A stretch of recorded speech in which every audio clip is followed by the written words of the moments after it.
Olá pessoal, sejam bem-vindos a mais uma aula de física. Eu sou o professor Emilson Moreira e o nosso assunto de hoje é gravitação universal.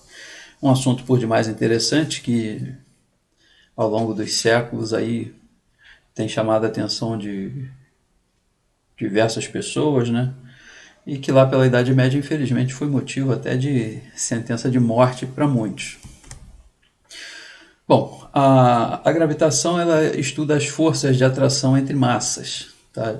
Preferencialmente as forças de atração entre massas de campo gravitacional no que diz respeito a planetas, ao sistema solar, de uma maneira geral. Eu trouxe aqui para vocês uma figura, né, envolvendo os planetas, tá? Para que você possa ter uma ideia de como é mais ou menos a órbita desses planetas. As órbitas são órbitas elípticas, como veremos daqui a um pouquinho, mas são elipses que, para muitas delas, muito próximas ali de uma circunferência. Tá? Então, quanto mais distante aí do Sol o planeta está, mais ele demora para dar uma volta ali em torno do Sol, é até uma questão meio intuitiva, né, para você perceber. Aprendemos na escola, até em alguns lugares com musiquinha, né, a sequência desses planetas ali, Mercúrio mais próximo do Sol, Vênus, Terra, Marte, Ceres, que se é considerado um planeta não, quase ninguém comenta sobre ele mais, né? Falando sobre a sequência mesmo dos planetas considerados, Mercúrio, Vênus, Terra, Marte, Júpiter, Saturno, Urano, Netuno e Plutão, que foi rebaixado. Tá? Então, Netuno seria o nosso último satélite, ou o nosso último planeta, melhor dizendo, que só para efeito de curiosidade, planeta significa vagabundo.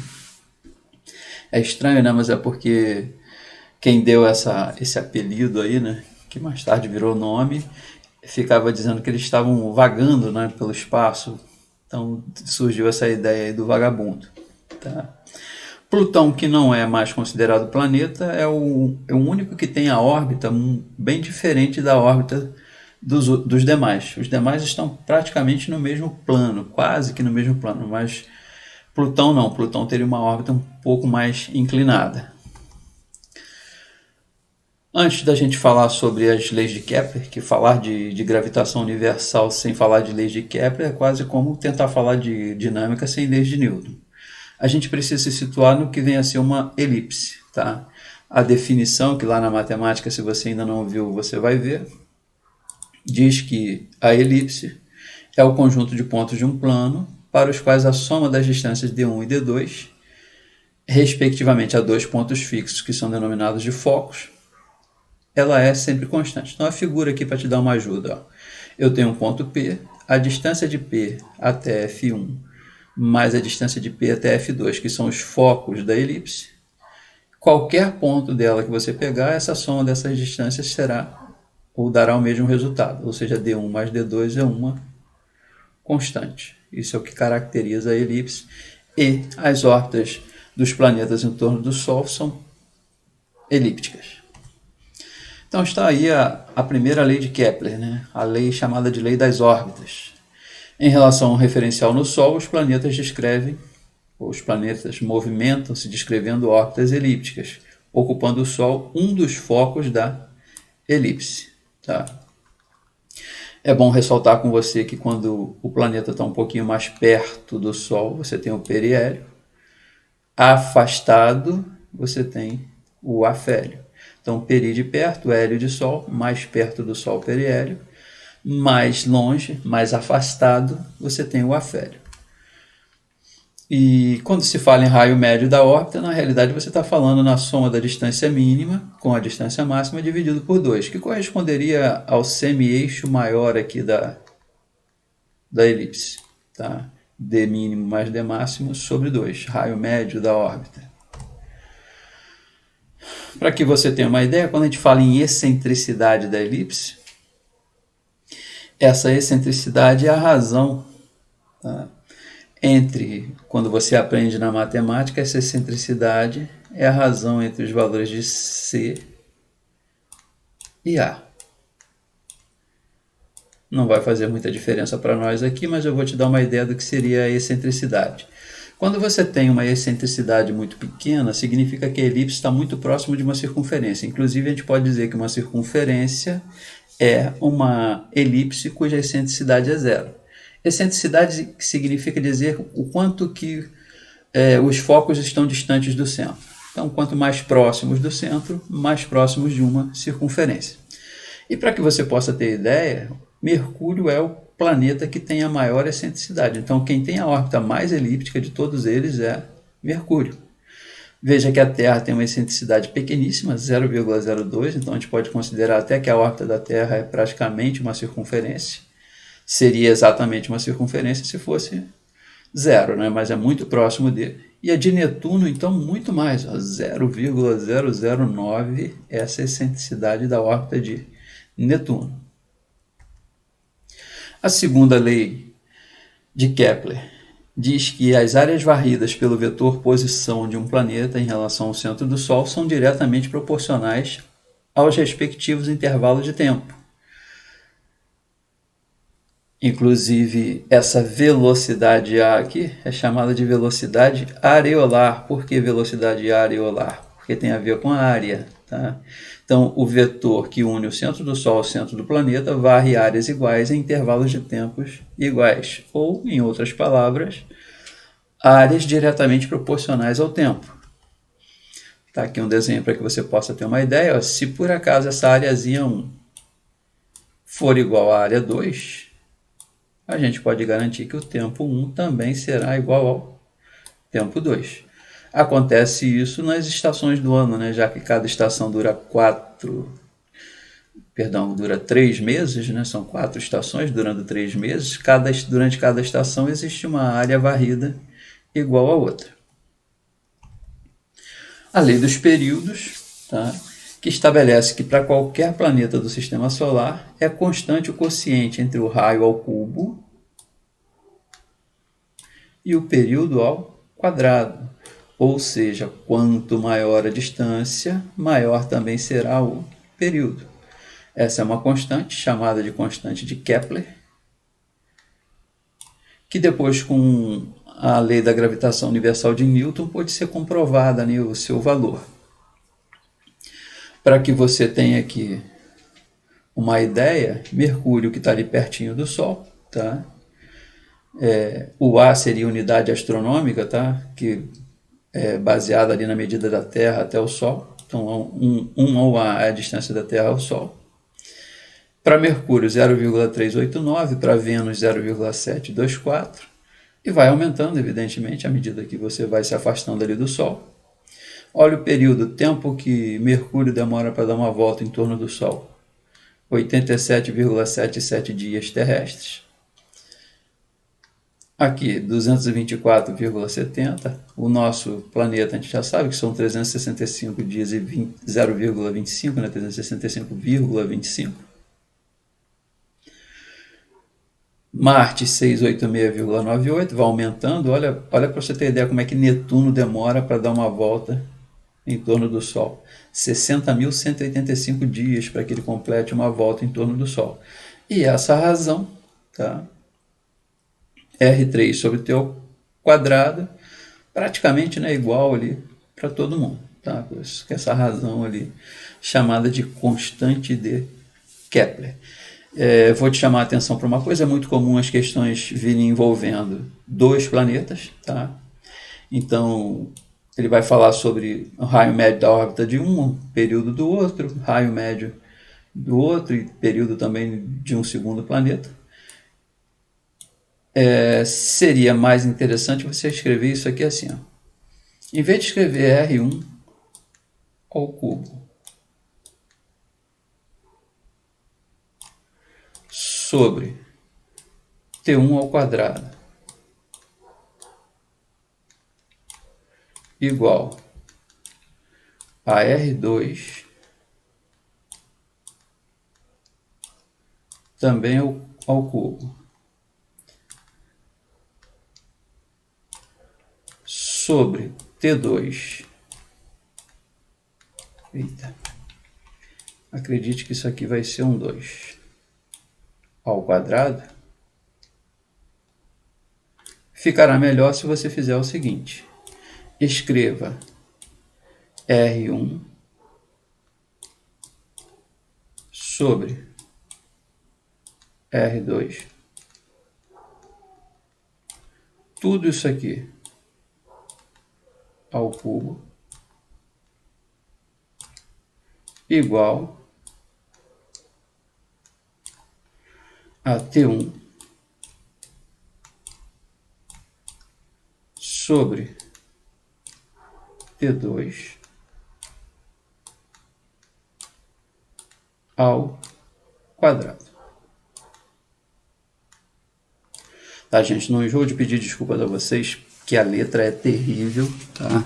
Mas lembre-se que eu estou escrevendo com mouse, tá? Então fica muito ruim para escrever aqui com mouse, mas creio que dá para você entender, ó. Então R1 sobre R2 ao cubo igual a T1 sobre T2 ao quadrado. Faça isso, você vai ver que as suas contas vão ficar muito mais simples. Lei de Newton de atração das massas, né? O gênio Newton concluiu que a força que existe entre duas massas, a força de atração é uma diferença entre a força elétrica, né? Quem já estudou lá a parte de eletrostática, a lei de Coulomb, viu uma fórmula muito parecida com essa aqui, que a força varia com o inverso do quadrado da distância, só que lá você tem produto das cargas, aqui você tem produto das massas. E também você tem uma constante chamada de constante de gravitação universal. Tá? Essa constante você vai perceber que ela é muito pequenininha, 6,67 vezes 10 a menos 11. Quando estamos falando de massas pequenas, por exemplo, a atração entre dois seres humanos, se você faz o cálculo, você vai ver que dá uma força infinitamente pequena, insignificante, praticamente desprezível. Mas se você faz para planetas, né, o planeta e o Sol, por exemplo, a massa do Sol é uma massa astronômica mesmo, né, no sentido da palavra, para que você tenha ideia de todos os planetas juntos representam 1% da massa do Sol. Então, se você fala agora em planeta sendo atraído pelo Sol, aí sim você passa a ter uma força bastante considerável. Tá? Então, isso aqui é importante, independe do meio, essa constante de gravitação. Então, falou em atração entre massas, você pode usar a constante de gravitação universal. A maioria das questões deixa você usar 6,7 vezes 10 a menos 11. E guarde isso, a força é inversamente proporcional ao quadrado da distância. Se nós colocássemos isso num gráfico, você perceberia que para uma distância d, você terá uma força F. Se você dobra a distância, a força não fica dividida por 2, não, ela fica dividida por 4. Se você triplica a distância, a força fica dividida por 9. E assim sucessivamente, dividida por 4, se você quadruplicar a distância, vai ficar dividida por 16. Então, às vezes, só essa informação já é suficiente para que você mate uma questão até de cabeça. Bom, satélites em órbita, gente, outro tipo de questão que volta e meia aparece. Tá? Quando você tem um satélite orbitando o planeta, e já vou adiantar para você que no caso da Terra, quando se fala em satélite geoestacionário, está se falando em um satélite que tem a mesma velocidade angular da Terra, ou seja, se a Terra der uma volta, ele também dá uma volta. É claro que porque ele está longe do centro da Terra, a velocidade linear do satélite é maior do que a velocidade linear no ponto da superfície. E além de ter a mesma velocidade angular, ele tem que estar situado na órbita, no plano do Equador. Tá? São as duas condições para que um satélite seja geoestacionário, para que ele esteja sempre... Se você está olhando para o céu e pode ver um satélite, vamos supor, através de uma luneta, né? Se ele vai ficar sempre à sua frente, é porque ele tem a mesma velocidade angular da Terra. E ele deve estar localizado no plano da órbita do Equador. Perceba que a força gravitacional vai fazer papel de força centrípeta. Aprendemos lá na parte de movimento circular que quando um corpo realiza uma curva, né, ele tem que ter uma força chamada de força centrípeta. Então, F igual a FCP, força gravitacional a gente já aprendeu, G é mão em mim sobre R ao quadrado, e força centrípeta, mv ao quadrado sobre R. Igualando as duas, a massa vai sumir. Então isso aqui é uma outra coisa interessante. Seja qual for a massa do satélite, seja pequeno, seja grande, a velocidade de órbita vai ser a mesma. Se a distância até o centro da Terra é a mesma, perdão, a velocidade da órbita também vai ser a mesma. Então G é mão, veja que isso aqui é constante, né? Planeta e constante de gravitação universal dividida pelo raio. Tá? Não depende da massa, guarde isso porque isso vai ser perguntado para você em nível de teoria. Inclusive também o período dele não vai depender. E olha como é que a gente pode chegar a essa conclusão. Aprendemos em movimento circular que velocidade é 2πr sobre período. Posso isolar então dizer que período é 2πr sobre v. Acabamos de ver que v é igual a gm sobre r. Então podemos escrever que o período é igual a 2πr sobre v, que é gm sobre r. Tá? Bom, se a gente desenvolve isso aqui, tá? A gente consegue concluir o seguinte, ó. Vamos experimentar elevar aqui tudo ao quadrado. Tá? Período ao quadrado, se a gente elevar os dois lados ao quadrado para inicialmente sumir com um valor, sumir com esse radical, ficaríamos com t ao quadrado igual a 4πr ao quadrado sobre gmr. Tá?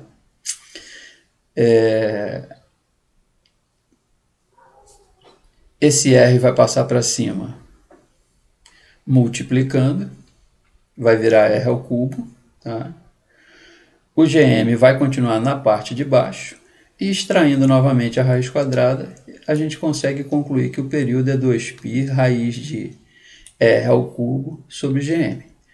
O legal dessa fórmula é que ela comprova a constante de gravitação, ou melhor, confirma, tá? Confirma a terceira lei de Kepler. Porque se, de novo, vamos experimentar elevar ao quadrado isso aqui tudo. Ó. Elevei ao quadrado, isso aqui vira 4π ao quadrado e some o radical. Se você jogar o r ao cubo para o lado de cá, aí você vai ficar, ou o período ao quadrado para o outro lado, perdão, para poder ficar igual a observação aqui, ó. Imagina, ó, aqui tem r ao cubo, aqui estava o t ao quadrado. Joguei ele para o lado direito, vai ficar r ao cubo sobre t ao quadrado. Do lado esquerdo vai ficar gm sobre 4π ao quadrado. Perceba que tudo aqui é constante. Ó. G é constante, a massa do Sol, por exemplo, a massa em torno do qual o satélite está orbitando é constante, 4 é constante, π ao quadrado é constante. Então confirma a terceira lei de Kepler, que diz que r ao cubo sobre t ao quadrado é uma constante. Então a lei de Newton ajudou nessa confirmação. Para o cálculo da aceleração da gravidade num ponto externo ao astro, externo ao planeta. Tá? Perceba, ó, nós vamos escrever de novo, tá?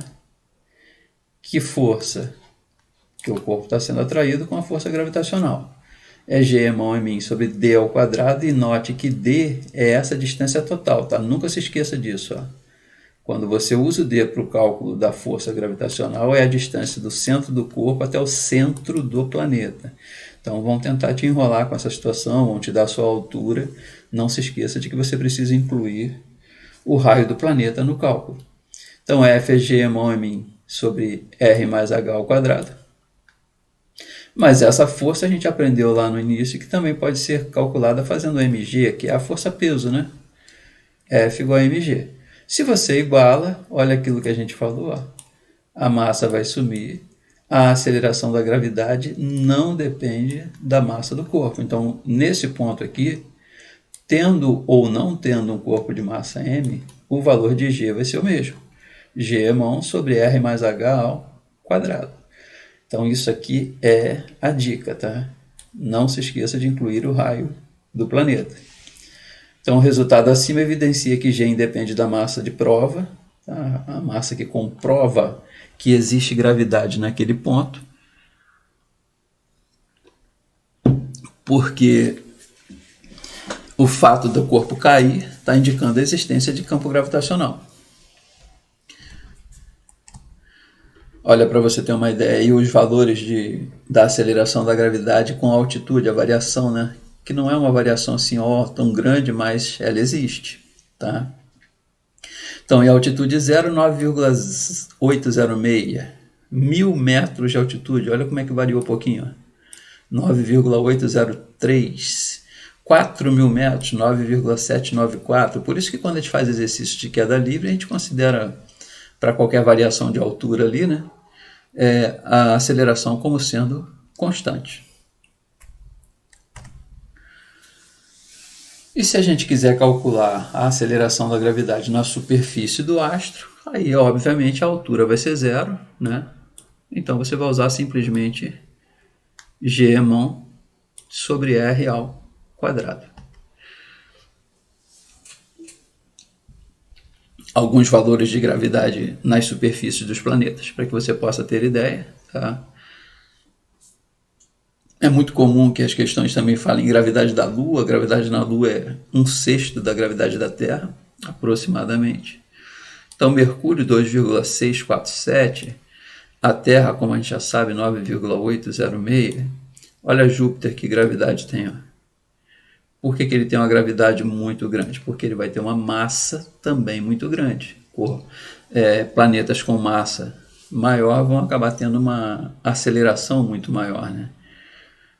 Olha o Sol, 274,568 metros por segundo ao quadrado. E a Lua, como eu havia comentado com vocês, 1,667, 1/6 da gravidade da Terra aproximadamente. Essa aqui já é uma informação mais própria para quem vai fazer concursos para oficiais, que é a gravidade num ponto interno ao astro, tá? Você vai levar em conta que só quem vai exercer gravidade é a massa que está na parte interna. Então vamos pensar no seguinte, a gravidade é Gmão, tá? G no caso eminho, né, que é a massa interna. Emão seria a massa do planeta todo, agora o ponto aqui está dentro desse planeta. Então vai ser Gm, que é a massa que está na parte de dentro, sobre R ao quadrado. Vamos fazer uma consideração aqui, ó, de que a densidade ou massa específica é a massa sobre o volume da esfera. E o volume a gente vai relembrar que é 4/3 de πr ao cubo. Então, substituindo m, densidade, né, massa, sobre 4/3 de πr ao cubo, podemos isolar e dizer que m é 4/3 de π vezes a densidade vezes r ao cubo. Substituindo na equação da aceleração da gravidade, a gente vai ficar com g sobre r ao quadrado, e aí substituir a massa por 4/3 de π vezes μ vezes r ao cubo. Ou seja, g, cancelando aqui, né, r ao cubo com r ao quadrado, 4/3 de π vezes μ vezes g vezes r, e aí você pode perceber uma coisa, isso aqui tudo é constante. Tá? Então você pode dizer que G é K vezes R, ou seja, G é diretamente proporcional ao raio. Quanto maior o raio, maior a gravidade num ponto interno, quanto menor o raio, menor o valor dessa gravidade. Então essa é uma informação importante, principalmente para quem vai fazer concurso para oficiais. Está aí o gráfico mostrando para você, ó. Enquanto você estiver num ponto interno até a superfície, o valor de G vai variar de maneira direta com o raio.